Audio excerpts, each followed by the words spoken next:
Disclaimer, this would be very simplified, hence the series name, but I am making this more simplified than usual because it is the history of China. So many of the influential people and dynasties are covered, but not too deeply because I'm not looking to spend days or weeks on this video. So let's get into the history of China. The history of China spans several millennia across a wide geographical area. Each region now covered part of the Chinese world has experienced periods of unity, fracture, prosperity, and strife.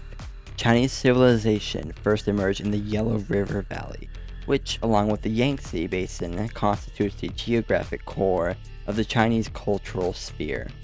China maintains a rich diversity of ethnic and linguistic people groups. The traditional lens for viewing Chinese history is the dynastic cycle. Imperial dynasties rise and fall and are ascribed certain achievements.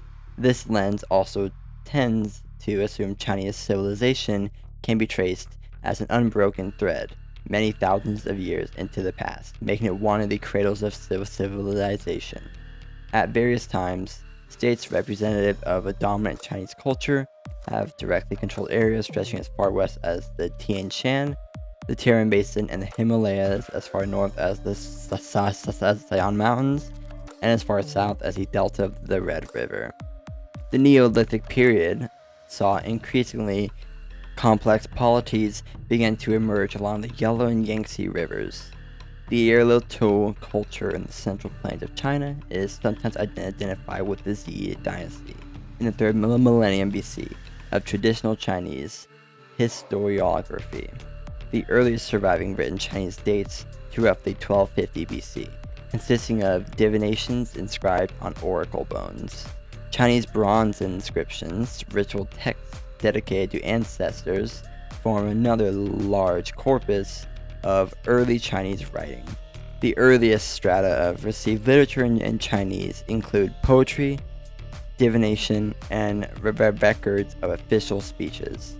China is believed to be one of the very few loci of independent invention of writing, and the earliest surviving records display an already mature written language.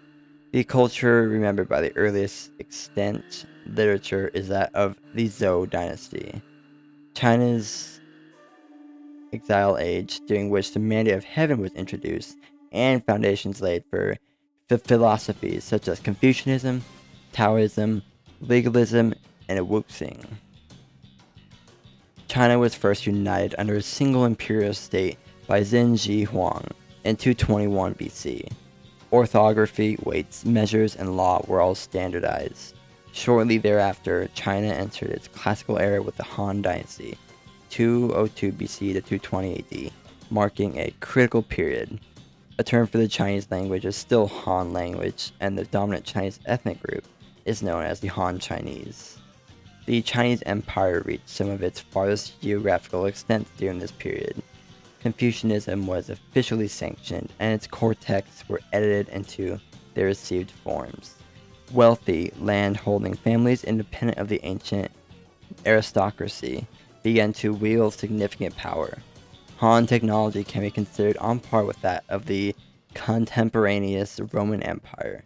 Mass production of paper aided with proliferation of written documents, and the written language of this period was imported for millennia afterwards. China became known internationally for its sericulture.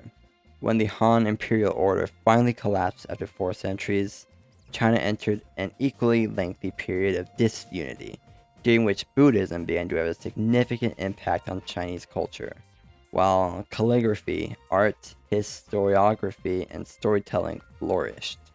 Wealthy families in some cases became more powerful than the central government. The Yangtze River Valley was incorporated into the dominant cultural sphere. A period of unity began in 581 with the Sui dynasty, which soon gave way to the long-lived Tang dynasty, regarded as another Chinese golden age. The Tang dynasty saw flourishing developments in science, technology, poetry, economics, and geographical influence. China's only officially recognized empress, Wu Zetian, resigned during the dynasty's first century. Buddhism was adopted by Tang emperors. Tang people is the other common demonym for the Han ethnic group. After the Tang fractured the Song dynasty, going from 960 to 1279, saw the maximal extent of imperial Chinese cosmopolitan development. Mechanical printing was introduced, and many of the earliest surviving witnesses of certain texts are woodblock prints from this era. Song of scientific advancement led the world, and the imperial examination system gave ideological structure to the political bureaucracy. Confucianism and Taoism were fully knit together in Neo-Confucianism. Eventually, the Mongol Empire conquered all of China, establishing the Yuan dynasty in 1271. Contact with Europe began to increase during this time. Achievements under the subsequent Ming dynasty following the Mongols include global exploration, fine porcelain, and many extant public works projects, such as those restoring the Grand Canal and Great Wall. 3 of the 4 classic Chinese novels were written during the Ming period. The Qin dynasty that succeeded the Ming was ruled by ethnic Manchu people from the northeast and Manchuria.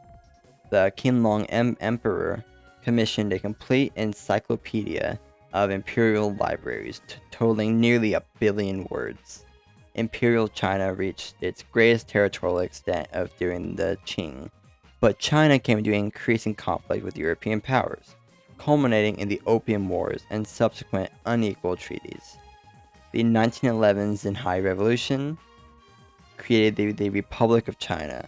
From 1927 to 1949, a costly civil war roiled between the Republican government of the Republic of China and the communist-aligned Chinese Red Army, interrupted by the industrialized Empire of Japan invading the divided country until its defeat in the Second World War.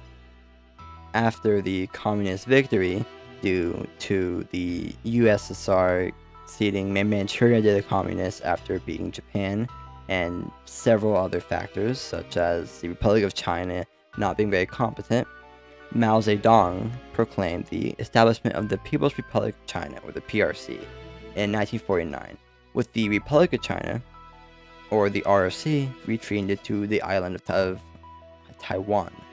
Both governments still claim sole legitimacy of the entire mainland area and the island of Taiwan. The PRC has slowly accumulated the majority of diplomatic recognition, and Taiwan's status remains disputed to this day. From 1966 to 1976, the Cultural Revolution in mainland China helped consolidate Mao's power towards the end of his life. After his death, the government began economic reforms and became the world's fastest growing major economy. Lastly, China had been the most populous nation in the world for decades since its unification, and even much of previous history, until it was surpassed by India in 2023. Anyways, that is it for the really simplified history of China.